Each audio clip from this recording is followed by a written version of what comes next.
From sunny St Leonards on the south coast of the UK, this is the Keto Woman podcast, brought to you by me, Daisy Brackenhall. Hello Keto Lovelies, and welcome to episode number 223, where I'm joined by my good friend Terri for another Mindset Matters episode. It also slots in nicely to the Keto Curious series, as we're talking about a few things that might impact you as a beginner or a newbie to keto. And to be honest, it's just things that affects us all. So it's certainly not restricted to if you're just starting out. Now, before I get stuck into a roundup and many apologies, I would just like to give a great big shout out to Tasha Palmer. This is your spot here at the top of the show because you chose to support me on Patreon. So this spot is reserved especially for you. So thank you very much, Tasha, for supporting me and this podcast by making a contribution over at Patreon. If you would like to join Tasha in supporting me in this podcast, you can do so at patreon.com/Keto Woman. And the links are in the show notes and the show description. So thank you, Tasha. This show is for you. Now we get to the point where I prostrate myself before you with many apologies for going AWOL for the past few weeks. I have felt ridiculously guilty about it. I even recorded a brief episode to put out to explain what was going on one morning down by the sea, but the audio was so appalling. It was full of plosives and it just sounded too horrible, and I couldn't bear to put it out. So here I am coming at you with an actual episode and many apologies. Basically, I have just been ridiculously busy, and I'm talking about working all the hours until I go to bed busy. It's a good thing and it's nice to be busy. I'm busy with some new work. I've been doing some video editing for the fasting method. And it's great work. I'm enjoying it, but it has been quite a steep learning curve because there are some new skills that I've had to learn. I've done a bit of video editing in the past, and there are many overlaps with audio editing, and there's a lot of the same kind of logic applied, I've discovered. So, you kind of apply similar systems when you're taking out a green screen as you do when you take out background noise. There's a lot of, how to explain it, creativity to a certain extent, lots and lots of faffing about, because these things, unless you have a completely professional setup, they're never easy. So it's a constant game of tweaking and playing around with things. If you have a professional setup, it's one click and the green screen disappears. But unless you have a myriad banks of lights and all that, like I say, professional setup, what might look like a green screen is actually made up of all sorts of greens, and that one click becomes many clicks and much messing around trying to get rid of it. And that's just one of the things I've been learning how to do. So it's exciting and I've been enjoying it. I always like the challenge of learning new things and getting to grips with new skills. But if you know me at all, you'll know I also have that perfectionist side. So even things that I'm used to doing and good at doing take me longer than it would probably take a lot of other people, because I just go over and want to get it as good as I possibly can. So you can imagine when it's with something new that I have less experience and confidence with, it's just taking all the hours. So something had to give, and unfortunately that something was Keto Woman for a few weeks. I'm hoping I can get back into the swing of things now. Part of the problem was that I was having to come up with the content as well as then editing it. Monday Mindset's a little different because I share that content production with Terri. They're quite short episodes. And then, of course, I also have the fasting method and Kim's podcast to edit. So it's just literally been a case of not enough hours in the day and days in the week. But I did manage to squeeze in a recording with Terri, and it's not too long. So I also managed to get it edited. Now, funnily enough, one of the reasons I've got time to sit down and record this catch up with you is that Storm Eunice has hit our shores and there is a power outage everywhere, it seems. I walked into town just now to buy some matches so that I could make a cup of tea and finish cooking my breakfast, because it had started in the oven and the oven, of course, went out. Luckily, I still have my KKB cooker. That's what I've been using, and it has a gas hob. But I discovered I didn't have any matches to light the gas with, so I had to go out and find some. I, of course, had to go and have a sneaky peek at Storm Eunice in action, even though everyone's been warned not to go anywhere near the sea. But I had to. There were plenty of other people down there having a look too. And let me tell you, she was quite something. The waves are lashing at the shore, and there was certainly no swimming to be done today. If you're anything like me, a good old storm and the seaside is just something that is very, very exciting to watch. I can remember decades and decades ago when I used to live just about a half an hour's drive inland from here. And I used to drive down when the weather was bad and there were storms around, just to sit in my Morris Minor and have a look at the sea. Very, very exciting. So, of course, I couldn't resist the urge to go and take a peek, but with the excuse, of course, of going and finding some matches. Funnily enough, most of the shops were closed. Luckily, there was a little corner store that was open and he had some matches, but everywhere else was closed. All the traffic lights are out. The railway station seems to be closed. So the power is out everywhere. It's not just private homes. It seems to be absolutely everywhere. So I am recording using my trusty Zoom recorder plugged into a power pack. Whether I'll be able to edit it or not, I'm not sure. It's going to depend how long the battery lasts on my laptop.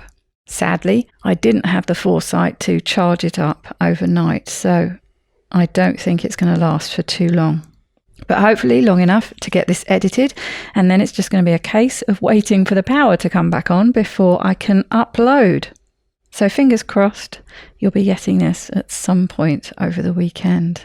There seems to be no mobile phone service either, so I'm imagining power lines are down all over the place, and I shouldn't think the electrical engineers are in any hurry to be fixing them. The wind is very, very powerful, so I should imagine it's way too dangerous to be going up trying to fix power lines. So who knows when it's going to come back on. In some ways, it's nice to have some enforced downtime, but in most ways, it's not nice at all because it's going to make me very, very behind with my work, which is going to mean a very, very overloaded week next week. Might even mean that I miss some deadlines. Fingers crossed that won't happen. I'm supposed to be going up to London on Sunday to see Sing 2 with my sister and her family, my 2 nephews. Hopefully the power will be back on by then, as I've been looking forward to seeing them all. What else has been happening? Well, my gorgeous girl Amy has not been very well. She's had a tummy bug of some kind.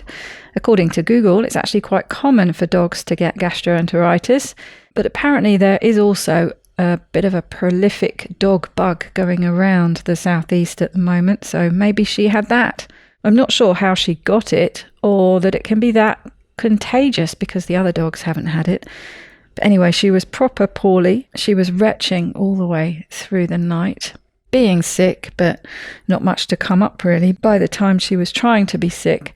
And bless her heart, she was trying desperately, so desperately, to cover up the sick that she's worn a patch on the top of her nose. Silly girl.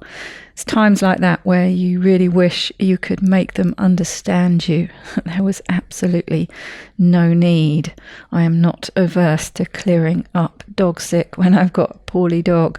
Anyway, she was off her food for a few days, and I do what I've done for Bets in the past and made her some chicken stock. I figure that way she's going to get some nutrients and the liquids that she needs to stay relatively healthy without putting anything inside her that's going to make her feel sick. That seemed to do the trick, and it was only a matter of a couple of days in the end before she was back to her old self. So luckily, we avoided a trip to the vet, which is always a good thing in my books. What else? Apart from that, the dogs are fine. Rocket has spotted the odd fly and is looking very worried about it. So we're going to have to go back to doing some fly aversion training. I was hoping against hope that he'd forgotten all about them, or at least had gotten okay with them over the winter when obviously they haven't been around. But clearly he is still worried by them. I haven't seen one, but he obviously has managed to spot the odd one in the park and has been on high alert, tail between his legs when he spots them. So that's not a good sign for the up and coming good weather. The other really nice thing that I've got to look forward to is seeing some friends of mine that used to be relatively near neighbours in France. That's where I met them and became really good friends with them. And Pete in particular used to come round a lot for meals. We had this fabulous exchange system where he came round for a home-cooked meal and then he would take me out to dinner. And the last time I saw him, he happened to be over. He was over very frequently doing work to his house. It's funny, they're a couple, Pete and Alison, and it used to be the other way round. It used to be Alison that I'd see really very frequently. Once she was retired, she came down a lot. But then she had a new grandson, so she started looking after him every other week, and that really restricted how often and for how long she could come down.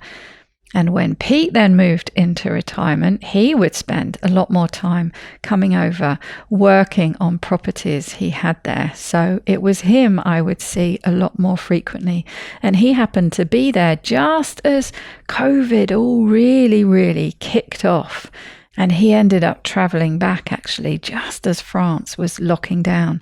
And that's the last time I've seen him, and Alison was a couple of months before that. So I haven't seen them basically for a good 2 years.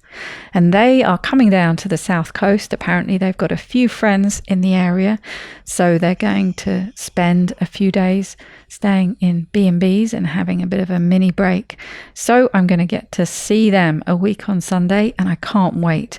And I really can't wait to show them the difference in Rocket. They remember a very shy and timid dog who used to run and hide in a corner when anyone came round. Now he positively likes people. So I wouldn't be surprised if they even manage to get a cuddle. So they're really going to be blown away by the difference. So I'm really excited about seeing them. It's been way too long. And I think that's about everything. Need I tell you that nothing has happened on the DIY and building front? I have just been in complete denial about that. You can imagine, if I haven't had time to record and spend time with you, I most certainly haven't had time to be doing DIY. But I really do need to address that situation and stop pretending it's not there, because there's this huge backup with things in storage and the windows can't happen. Nothing really can happen until I do something about it. So that's enough rambling from me. Anyway, a brief catch up there with what's been going on, and many apologies again. If I run out of time again next week, I will endeavour to run a repeat instead, rather than just going completely AWOL and not explaining where I am. Of course, some of you have been worried about me, and so I'm really sorry to have worried you. Thank you so much for your patience, for your understanding, for your love and concern.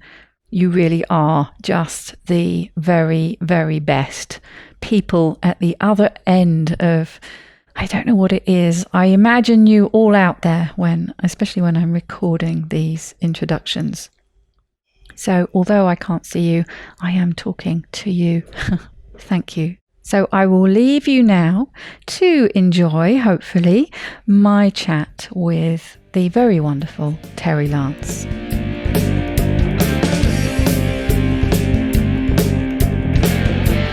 Welcome back, Terri, to the Keto Woman podcast. How are you doing today? I'm good, Daisy. How are you? I'm good. I'm, busy. And as we said before we started, I always get confused when I'm recording with you which podcast hat I have on. But today, yes, we are with Keto Woman and another Mindset Matters episode. And just to add another subtitle, part of the Keto Curious series that I've been recording, a sort of rambling around my take on my suggestions on how to start keto, or maybe how to restart or go back to the beginning and rethink some of the ways you approach keto. So I wanted to do a Mindset Matters episode that fits in with all that. So really, it's just thinking about some of the mindset and behavior that typically comes up when you're starting something new.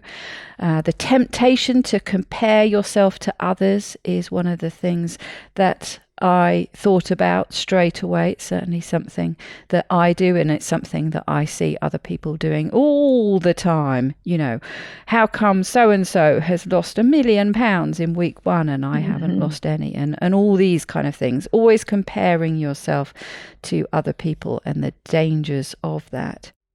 And then you had a good idea just before we started recording, looking at finding the balance between being too rigid and too flexible and getting a bit too stuck on rules. But I will let you expand on that.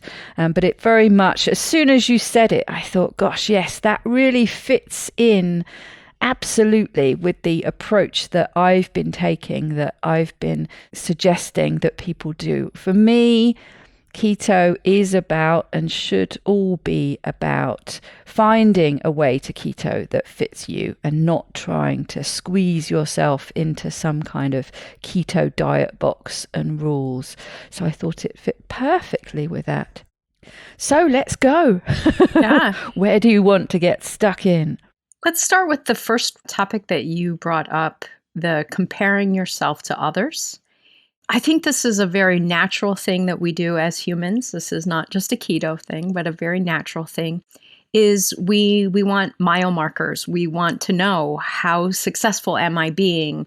Am I doing the right things? And we're looking for ways to assess that. And unfortunately, as humans, one of the ways we do that is comparison with others. And I know this is easier said than done, but I really would invite listeners to really focus on comparing yourself to yourself. How are my habits changing? How is my joint pain changing? What am I noticing that feels different? Recently, I talked with a client who was so excited that she's eating healthy meals and realizes she's not as hungry between meals as she used to be. That's a great self-comparison. That's a way of knowing I'm doing something that's working. I'm getting healthy food. I'm not having my normal cravings or constant hunger, versus, well, how did that person do with this? And how many pounds did this person lose? The comparison, I often hear about this, as you brought it up, is also about the pounds lost. And I think for most people doing any type of dietary change, taking a different approach to their eating, this is one way of measuring that becomes such a focal point for so many. And I actually encourage, if possible, to kind of let yourself free of this focal point and maybe make it so that you weigh yourself once a week, once a month. But the idea that if you can be looking at this as important feedback for you, is my body releasing body fat at this time? And if so, okay, let me keep doing these things. If not, is there something I might need to change up? But one of the reasons I get concerned about so much focus on this number is that it's often a little bit misguided. And so if we get really focused on how much weight are other people losing, let's say, for example, you're doing this with a friend and your friend has lost 14 pounds in 2 weeks and you've lost 2. I completely understand how it's hard not to maybe get frustrated and think I must be doing something wrong. But there are so many underlying reasons why that number may look very different. People who have spent much time with me know I tell this story all the time, but when I first changed how I was eating, I changed to a Whole30. So not quite keto, but such a drastic change from the Pop-Tarts I was eating for breakfast. Just a bit. Just a bit. And I thought for sure I was going to lose a ton of weight in those 30 days because my food was so spot on. And I was following a group on the internet and they were all reporting after 30 days, 17 pounds, 22 pounds. I couldn't wait. Yeah, because you don't weigh yourself till the end of it, do you? Yeah. And so I got on day 30. I was so excited. Boom, or day 31, whatever. I had lost 4 pounds. Now, 4 pounds in a month for me is nothing to shake a stick at. But I had these expectations that pounds were just going to be flying off like I was seeing on these other people. Of course. But I had to take a step back and really look at what was my overall goal. I knew I needed to change my relationship with food. So actually, I had already decided to keep going beyond the 30. But beyond that, I had come off one of my diabetic medications in that 30 days. I had cut another one in half. So huge changes were happening. So much more important. Yeah. And if I only am looking at that scale or comparing myself on that number, I'm thinking this doesn't work for me. This is pointless. I could go to the bathroom and lose 4 pounds. This is not something that's sustainable for me. But when I really reflected on it, that was telling me it took those 30 days for my body to heal enough to even let go of 4 pounds. And I had more healing to do. So when I hear people comparing themselves and getting very caught up on that number of pounds lost, I just think oftentimes it misguides us to interpret our behaviors and whether this approach is even a good approach for us, that we're not able to see the whole picture as clearly then. I think it's so hard because we're so ingrained to look at things that way. We've been bombarded by these crash diets to get us into something, get us to, drop a dress size, get a beach body, whatever the hell rubbish it is. So from the media side of it, we're being bombarded by these things all the time. The other thing is, which is a great thing, to be inspired by other people's stories, but more often than not, there's that before and after picture. There's the dramatic weight loss. And on one hand, it is fantastic because these stories are so inspiring, and that's what often pulls us into what can end up being, what will hopefully end up being a new healthy way of eating for us. But of course, we get sucked in with that initial temptation of dramatic weight loss. Not always, I know, not always, but for the majority of people in the community, weight loss is the thing that sucks you in the first place. But the other thing I was thinking about, it harks back very much to a Monday Mindset episode that we recorded the other day about the why, the how, and the what. And we were talking very much about being centered in that why, finding your why.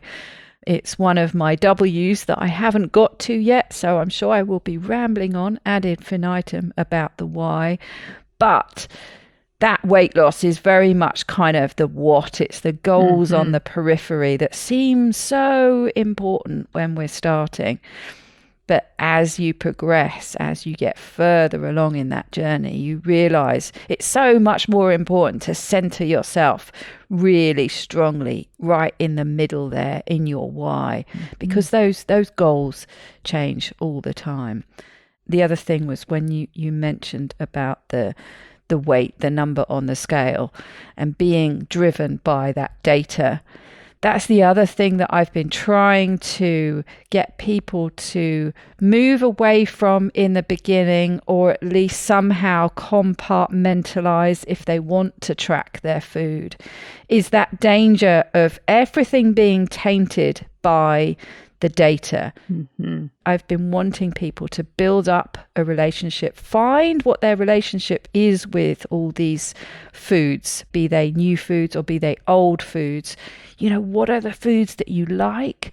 And do they like you back? Mm-hmm. Find out what works for you before you start setting macros. That's kind of, what I've been getting at. So I think it very much fits with that. As soon as you start with something black and white, like data, it starts tainting everything, doesn't it? And not in a very good way. And to me, the example of weight changes, I've watched people who will say, I was at 182.4 yesterday and I'm at 182.3. And so they take this as I lost, 0.3 of a pound of body fat.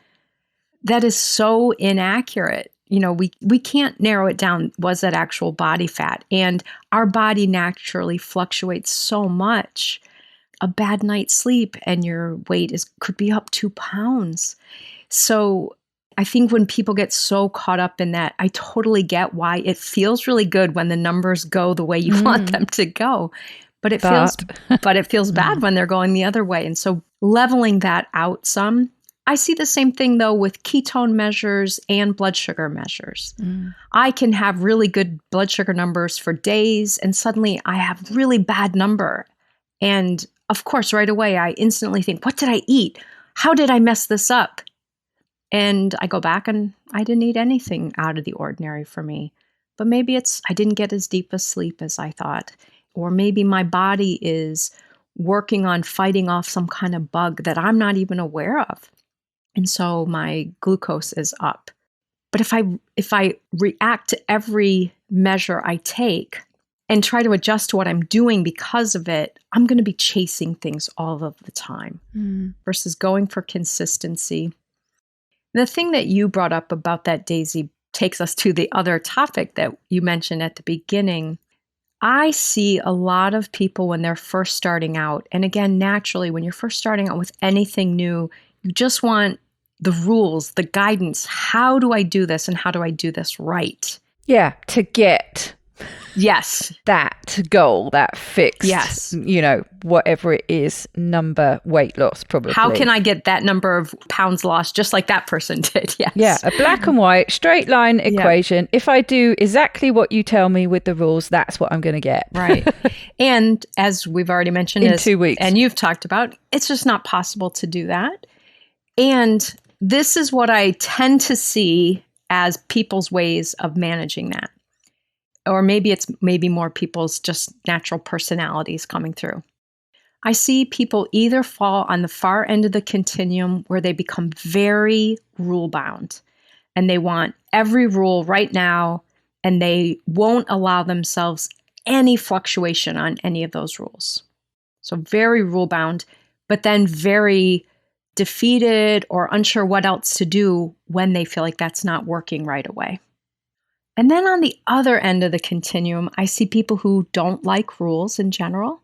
So their approach is more, okay, I hear what you said the rules are, but I'm going to find the broadest way to interpret those rules to do what I need to do to get the result. So we have these two kind of polar ends, and then obviously a whole bunch of us somewhere in that continuum. And I think as you said earlier, the important thing is to start to discover how do foods work for you? Are they satisfying? Do you enjoy them? Do they trigger cravings? Like almond butter is not high carb, fits pretty well in my low carb keto approach, but it's very triggering for me of cravings. I snack on it a lot more than other foods that are good for me. So really looking at how do I interact with this food? not just how many carbs. And I think, the very rule-bound people get caught up on, oh, wait, that has 3 slices of onion in it. I can't have onion. That's too many carbs. And so they start to feel very restricted. And again, kind of hopeless if they're not seeing the progress they want to see. And then on the far other end of the continuum, people saying, okay, well, let me see. If I eat enough fiber with this, I'm only going to count this many net carbs. And if it's keto, it doesn't count anyway. And so they're looking for every way to kind of stretch the rules to fit what they would rather be doing. Whereas on this end, people are feeling very bound by the rules. And I think people really have to work on gliding along that continuum somewhere. It's because you end up in this weird place. You see these posts like, help, what am I going to have for dinner? I've got 50 grams of fat, 1 gram of carbohydrates and no protein left, or whatever, some strange mix of what can I make for dinner out of this? And you're like, this is what trying to get away from. I think there's huge value in tracking. Our good friend Kim Houghton believes very much in tracking, and for good reason. I just want people to build that relationship first and find that balance.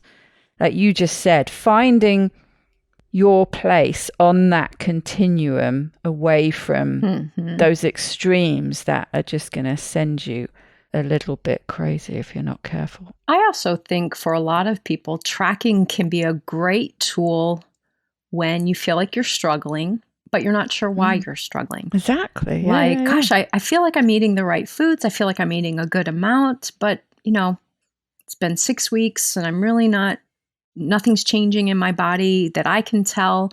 Then if you can take a look at it and see, okay, well, maybe you've added too much additional fat to your day. Maybe you need to bring that down a little bit. Or maybe you're going way over in protein because you followed a certain calculator that said high protein is best for you.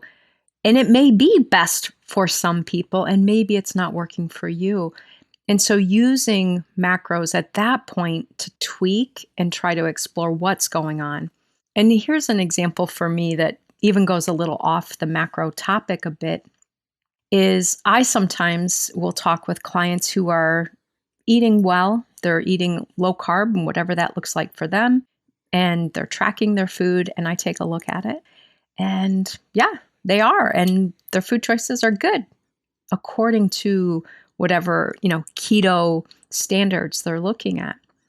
But I may see it and see that this person is eating 6 ounces of cheese a day. Because let's face it, cheese is yummy. And if you're told you can have that on a keto approach, yay. But what they find is that for them, it's not working so well. And so I encourage them, hey, let's stop the cheese for a little bit and just see what happens. 2 weeks later, they come back, they've lost 8 pounds. It wasn't about changing protein and decreasing fat by this amount and everything. It was about taking out a food or maybe reducing a food that was just having more of an impact than they realized. And again, I think we can get so caught up on the rules about macros versus our body doesn't have a formula in it. It's basing its response on the foods we're eating and when we're eating and all of these other things. And so I think just really working on finding that position along that continuum that works for you. Not being too rigid, not being too rule bound, but also not trying to stretch things so much and then get frustrated and say, well, keto just doesn't work. But, finding that place of some of us have more room to wiggle than others. I have a friend that if she eats more than 17 carbs in a day, she will be out of ketosis. And I know people who can eat 75 carbs in a day and still be in ketosis. So the idea of this set number of carbs or this set number of net carbs or whatever people are following, that's a guideline. Most people will, be in ketosis with this. but your own body may vary quite a bit from that. And again, I'm not saying that because I want people to stretch the rules so much that they maybe interfere with their progress, but get to know where your body does best. Some people feel best when they have a little bit of whole food carbohydrate in their day. It helps them with their cravings. Whereas other people, if they eat some sweet potato, their blood sugar numbers go off the chart. Game over. Yeah. No, that's why it's so interesting, isn't it? And there's always two sides to an argument, and there's always I absolutely see the value in tracking, like you just said before. How are you going to know what to tweak? How are you going to know exactly what's going on unless you've got the data to look at? I just think there's a time in the timeline for doing things, and I think it's such a temptation to go in there at the beginning with these fixed rules, with these fixed numbers, because they're out there, and you miss that opportunity to just find all the things that work well for you first as you're getting used to it in that period of time where, you know, you're transitioning probably from a very different way of eating to this new way of eating, just kind of feeling your way through it, you know, using that word, see how you feel about things rather than fixating on black and white things. I also think that one of the things that is challenging about this rules continuum is that you can talk to 100 keto experts and you're going to get 78 different opinions about many topics. Exactly. And I think what a lot of us do is we look for the person who tells us what we want to hear. Yeah. Well, this person says it's okay to keep doing this. Well, this person says that I need to stop doing this, so I'm going to follow them. So, for example, recently I had a client, and I work with people who are also combining this with fasting. Not all people are doing keto, but some form of dietary change and fasting. And she was doing pretty well, but, you know, her progress was going pretty slowly, and she was struggling with cravings and hunger and couldn't quite figure out why. And she took Coke Zero out, and everything changed. The pounds started coming off more quickly. Her cravings died down. Her hunger died down. Now, it would be easy to say, there's a rule. You can't have Coke Zero. She needed to find that out, because I also know other people who drank Diet Coke or something the whole time and lost over 100 pounds. So there's not going to be one way that works for everyone. And you're going to have to do some experimenting. Let's say, for example, I don't want to let go of my Coke Zero, so I'm going to keep it in for a while. And if I find out that, gosh, I feel like I'm eating the right foods, I'm doing what I think is the right approach, and I'm stalled here, what if I try a week or two without the Coke Zero? What happens? And if nothing changes, great, then I'm bringing it back in. But if I just look for the right answer on everything, one, you're never going to find it, because you're going to have so many different points of opinions about any topic. And you need to find what is a lifestyle that is sustainable for you. And you know my bias on this one, but I'm going to talk the other side of the bias. If someone said to me, look, I've lost 100 pounds drinking Diet Coke, and it's the only thing that really helped me let go of all the other things, I'd say, here, have a case of it. Like, great. Do I think it's what's best for everyone? No. But if it's working and it fits their decisions about their nutrition and everything, great. But if things aren't working, then we have to kind of look at these kinds of things more. But to just follow hard and fast rules or work around the rules may not be the best place to be on that continuum. That's right. Oh, it's difficult, isn't it? It's really just, I guess my overriding thing is just trying to get people to really try and figure out what's going to work for them. Mm-hmm. You know, what kind of approach? How do I approach this? Who am I and how am I going to react to these things? You know, it's no point doing a really strict boot camp type approach where someone's going to be shouting at you if you break the smallest rule. If you have a rebel tendency or a questioner tendency, it's just this, you know, it's not going to work for you. It's going to make you miserable. It's going to make you say, well, F this, keto is not for me.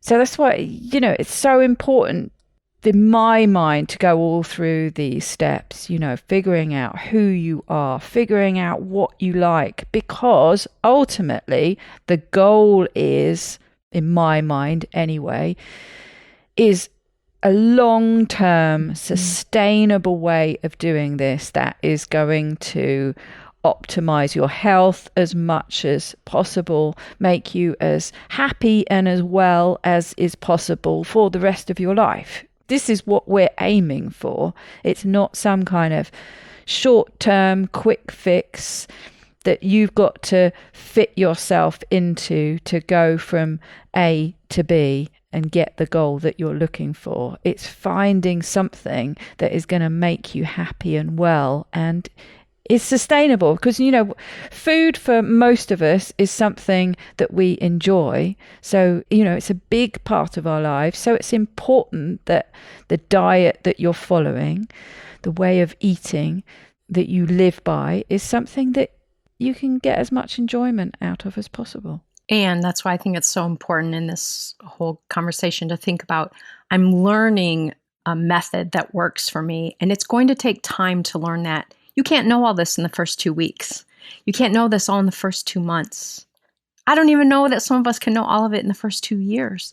And so giving yourself time to explore, try things, see what works, and not get caught on the idea that I'm going to find one correct approach on all of these different points in this overall approach and just do it that way forever. It's going to continue to evolve. And so giving yourself that time, I think, is key. Absolutely. Well, that's great advice. As always, thank you very much for contributing, having a rambly discussion to add to my Keto Curious series. Of course, we're at that point where I ask you for your final, because you've given us many, but a top tip to round off the episode with, please. I would encourage people, especially as you're working on figuring all of this out, try not changing too many things at one time, because then you get no identifiable feedback. It might work, but you don't know which part worked if you changed 5 things. Or you might say, oh, it didn't work, but maybe it's because you changed 5 things. So if you're going to be tweaking something, tweak one thing at a time, see how that works, give it a couple weeks maybe even, and then tweak something else. So one major change at a time, if you're looking for specific feedback, is important. And yes, patience is key. This is hopefully for the long term. So there's no quick fix. That's right. It's very easy to get sucked into. You want the results quickly, but yes, a little patience. Absolutely. Well, thank you very much, Terri. Great pleasure, as always. We'll see you back here soon. Great to talk with you, Daisy. Bye-bye.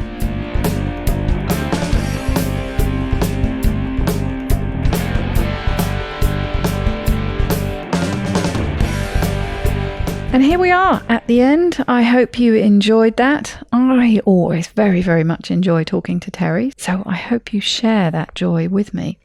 As always, I'm going to leave you with an end quote. And as is so often the case, that end quote comes from James Clear. This one came through on this week's newsletter, and it seemed very appropriate. I think it's probably based on another famous quote and is his take on it, because it does kind of sound a bit familiar. So here we go. This week's end quote from the one and only James Clear. Many situations in life are similar to going on a hike. The view changes once you start walking. You don't need all the answers right now. New paths will reveal themselves if you have the courage to get started. And how true is that? I have certainly found it true over and over again. I am a perfectionist and I am a procrastinator. Two very, very friendly bedfellows. But I have found almost every single time that if I just get started, if I just start doing it, things start to fall into place. They don't always go super smoothly. It's not always plain sailing, but you don't know what you need to know until you get started. So this, of course, applies to keto. Just get started. I've been offering you some suggestions in the way I think, with all those wonderful benefits of hindsight, would be a great way to get started. But ultimately, it doesn't matter. Just get started and start crafting your perfect keto. So fingers crossed, Storm Eunice has done her worst and the power lines are going to be fixed soon, and I will be able to get this uploaded and tickling your earbuds before too long. Thank you for sticking with me. I really do appreciate it, and apologies once again. I hope wherever you are, you're heading into a very lovely weekend and are going to be spending time with people you love, doing something you love, relaxing. Hopefully you're well, you're happy, and you have the perfect weekend to set you up for a good week next week. So until I see you back here then, please take very, very good care, and I will see you soon. Bye-bye, Keto Lovelies.